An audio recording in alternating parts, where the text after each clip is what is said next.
نحمدہ ونصلی ونسلم علی رسولہ الکریم اما بعد فاعوذ باللہ من الشیطان الرجیم بسم اللہ الرحمن الرحیم من ذا الذی یقرض اللہ قرضا حسنا فیضاعفہ لہ ولہ اجر کریم صدق اللہ العظیم وصدق رسولہ النبی الکریم الامین ونحن علی ذلک لمن الشاہدین والشاکرین والحمد للہ رب العالمین ان اللہ وملائکتہ یصلون علی النبی یا ایہا الذین آمنوا صلوا علیہ وسلموا تسلیما الصلاۃ والسلام علیک یا سیدی یا رسول اللہ وعلی آلک واصحابک یا سیدی یا حبیب اللہ اللہم صلی علی سیدنا و مولانا محمد معدن الجود والکرم وآلہ وصحبہ وبارک وسلم۔ تمام تعریفیں حمد و ثنا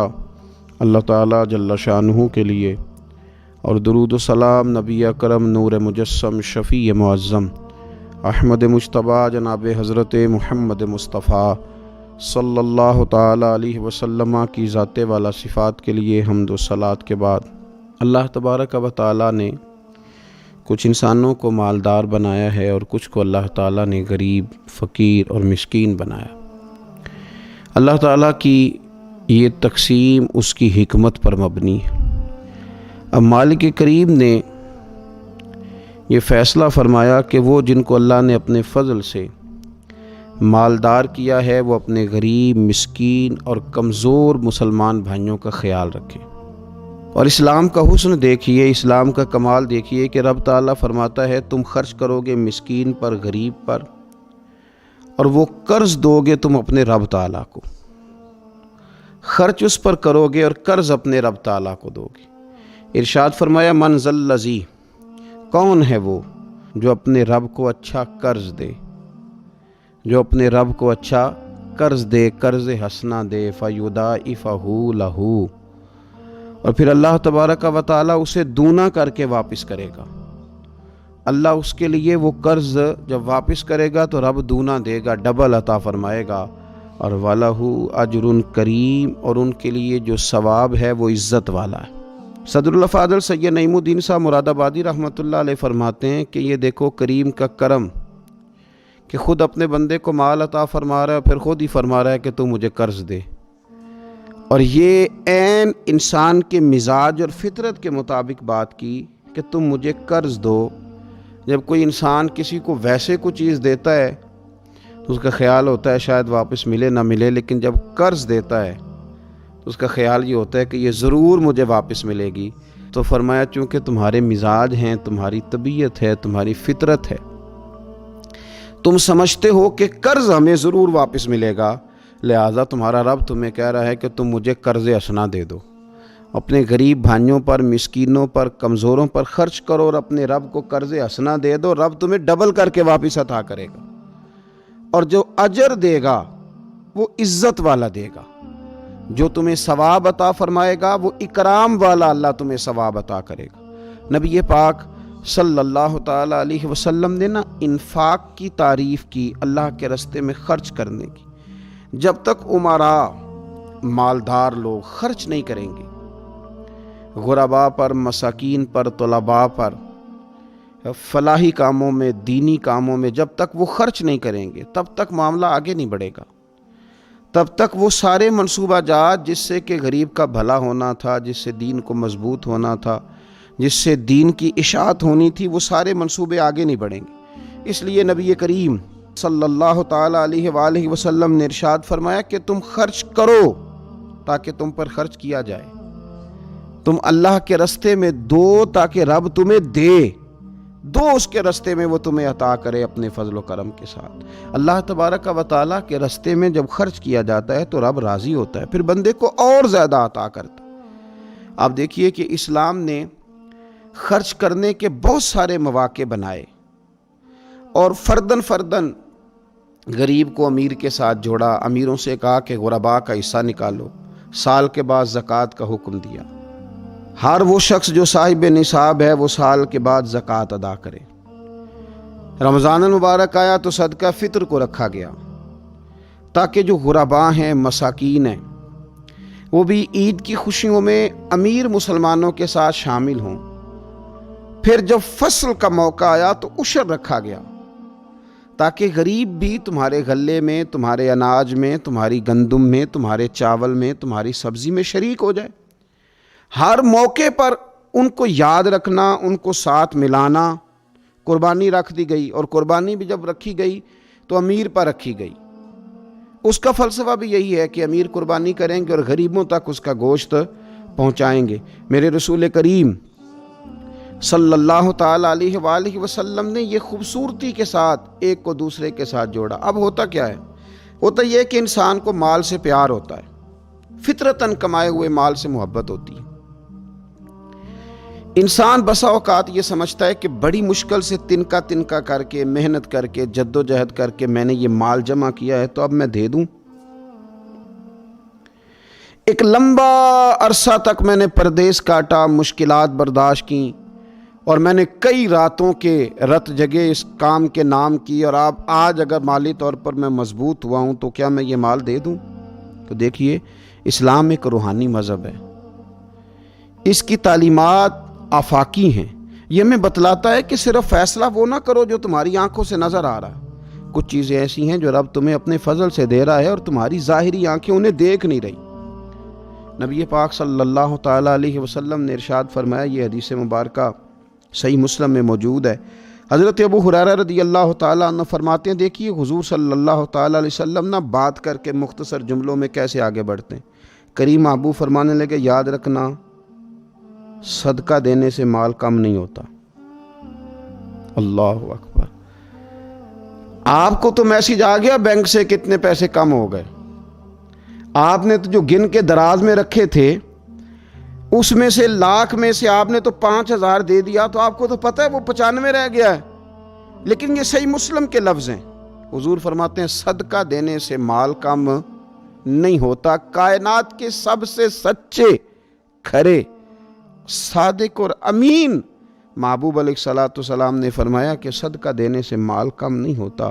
حکیم الامت مفتی احمد یار خان صاحب نعیمی رحمۃ اللہ تعالیٰ علیہ ارشاد فرماتے ہیں کہ کسان جب اس نے بیج کی بوریاں بھر کے رکھی ہوئی ہوتی ہیں،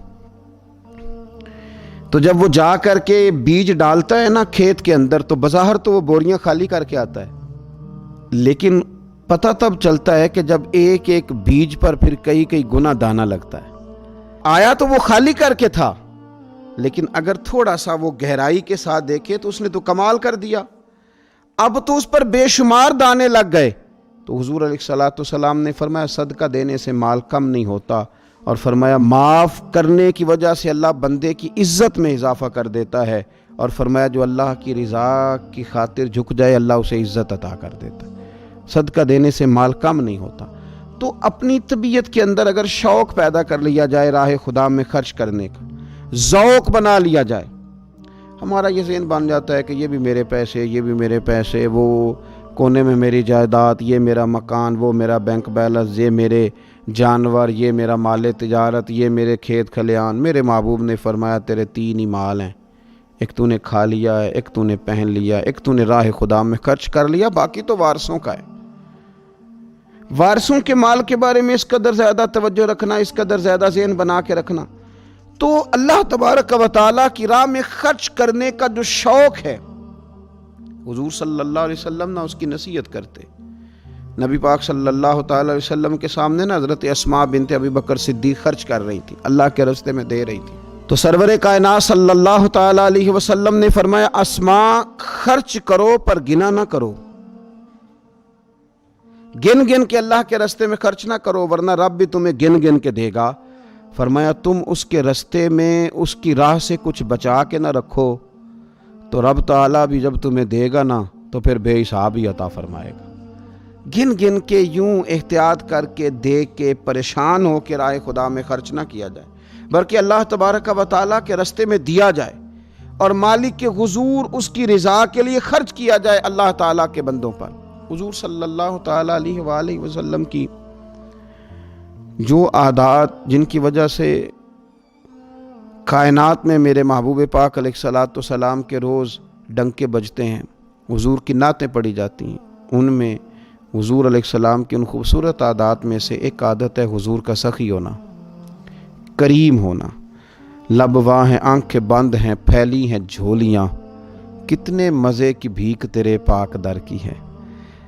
نبی پاک صلی اللہ تعالیٰ علیہ وآلہ وسلم ارشاد فرماتے ہیں، حضور کا شوق دیکھیے خیرات کرنے کے تعلق سے۔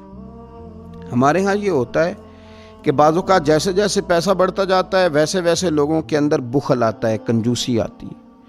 بعض لوگ اللہ ماشاءاللہ وہ خیرات کرنے کی طرف اس طرح توجہ نہیں کرتے جس طرح کہ ان کا منصب انہیں حکم دیتا ہے یا ان کا منصب انہیں اس طرف قائل کرتا ہے۔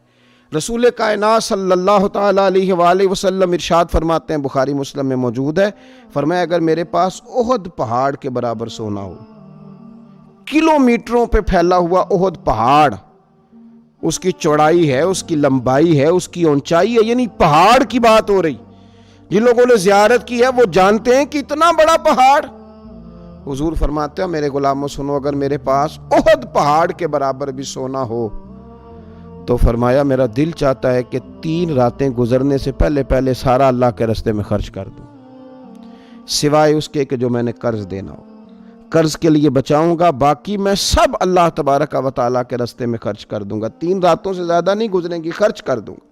یہ شوق ہے نبی پاک صلی اللہ علیہ وسلم کا سخاوت کے ساتھ۔ حضور پسند کرتے سخاوت کرنا۔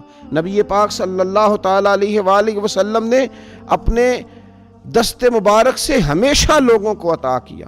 حضور صلی اللہ تعالیٰ علیہ وسلم خرچ کرنے کی ترغیب دیتے، لوگوں کو رغبت دلاتے۔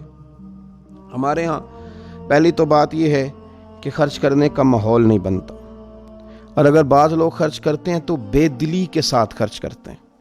اللہ تبارک و تعالیٰ کے راستے میں جب آپ کو دینا ہے، جب آپ کو مالک کے راستے میں دینا ہے، تو پھر آپ کو بندہ تھوڑی دیکھنا ہے، پھر تو اللہ کی رضا دیکھنی ہے۔ تو خرچ تو کرتے ہیں، لیکن وہ خوش دلی، وہ ذوق، وہ شوق، وہ خوبصورتی ان کی طبیعت میں نہیں ہوتی جو ہونی چاہیے۔ اللہ کے راستے میں خرچ کریں تو اللہ کی رضا کو پیش نظر رکھ کے خرچ کریں۔ پھر خرچ کیا جاتا ہے، صدقہ دیا جاتا ہے، لیکن کب بندہ بیمار ہو گیا، جب تندرست تھا، لاکھوں روپے پڑے تھے، صدقہ کرنے کا خیال نہیں آیا،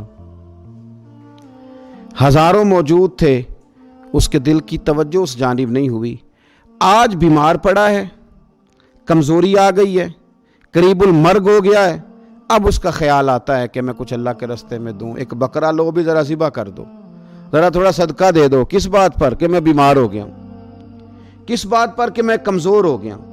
اگر آپ صحت کے عالم میں صدقہ کرتے اللہ کو راضی کرنے کے لیے تو وہ کیا خوب تھا۔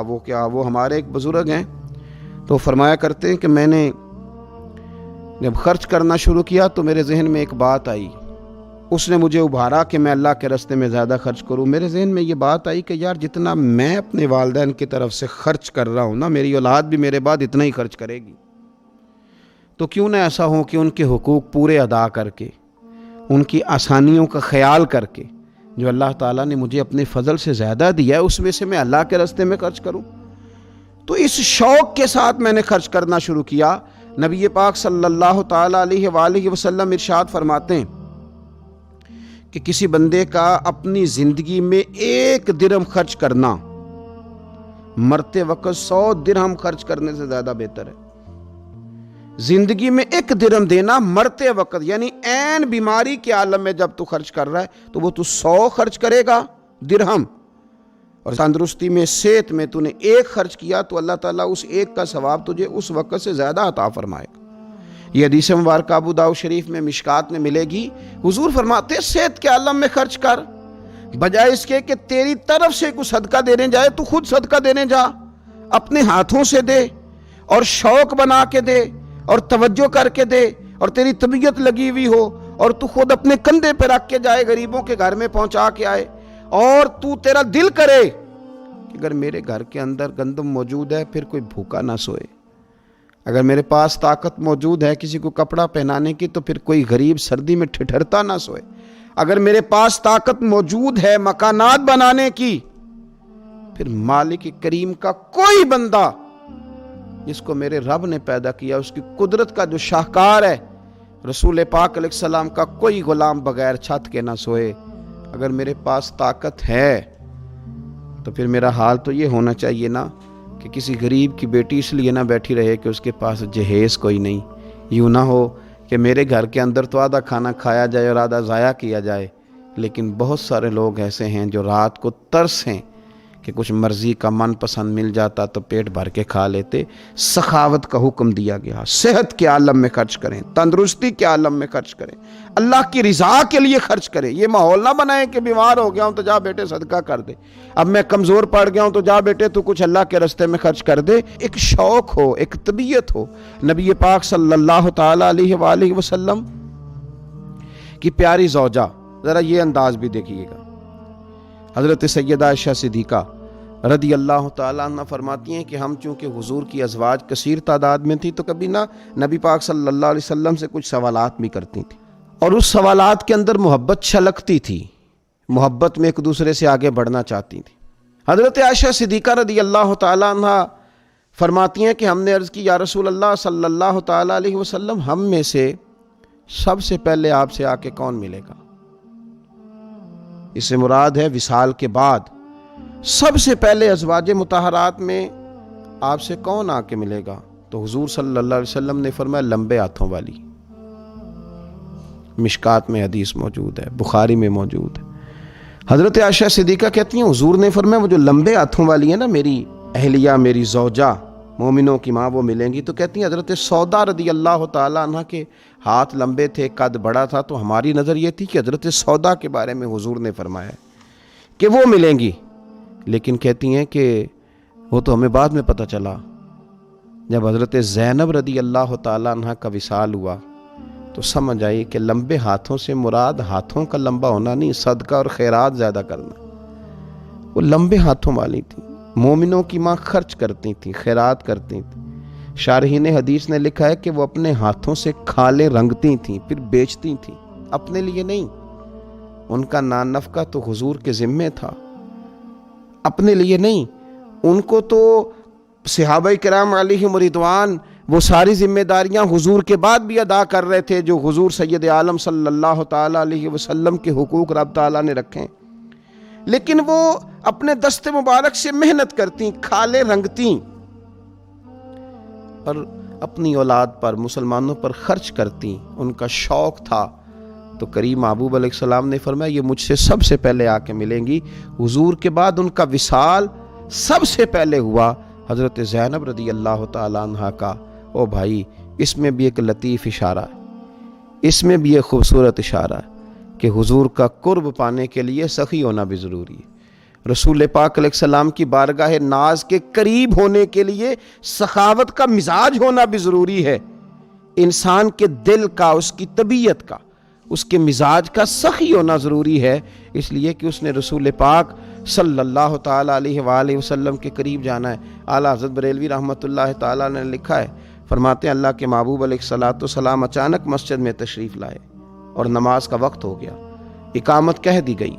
سرور کائنات صلی اللہ تعالیٰ علیہ وسلم نے نا اقامت کہیں جا چکی تھی, پر حضور باوجود اس کے گھر چلے گئے, تھوڑی دیر کے بعد واپس آئے. اب ظاہر ہے صحابہ کے دلوں میں سوال تھا کہ اقامت ہو چکی تھی, حضور کہاں تشریف لے گئے؟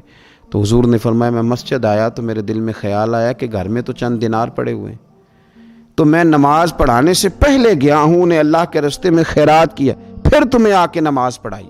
یار اپنا شوق بنائیں. آپ یقین کریں کہ بہت سارے لوگ ہیں جو بہت سارے لوگوں کا خیال رکھ سکتے ہیں, لیکن ہماری نظر اپنے سے اٹھتی نہیں. ہم اپنے آپ سے سوچنا شروع کرتے ہیں, اپنے اوپر ختم کر لیتے ہیں. اگر بہت زیادہ بڑھ کے سوچیں گے تو اپنی اولاد کا سوچیں گے. ذہن بنائیں سخاوت کا, اور رمضان شریف میں خاص کر کے توجہ کریں. آپ مساجد کا خیال کریں, مدارس کا خیال کریں, اور خوب خیال کریں, خوب خیال کریں, اور غرباء کا خیال کریں, مساکین کا خیال کریں, کمزور لوگوں کا خیال کریں. دیکھیں رب فرماتا ہے خرچ تم نے غریب پہ کرنا ہے, پر قرض تم نے اپنے رب کو دینا ہے. اللہ تعالیٰ سمجھنے کی توفیق عطا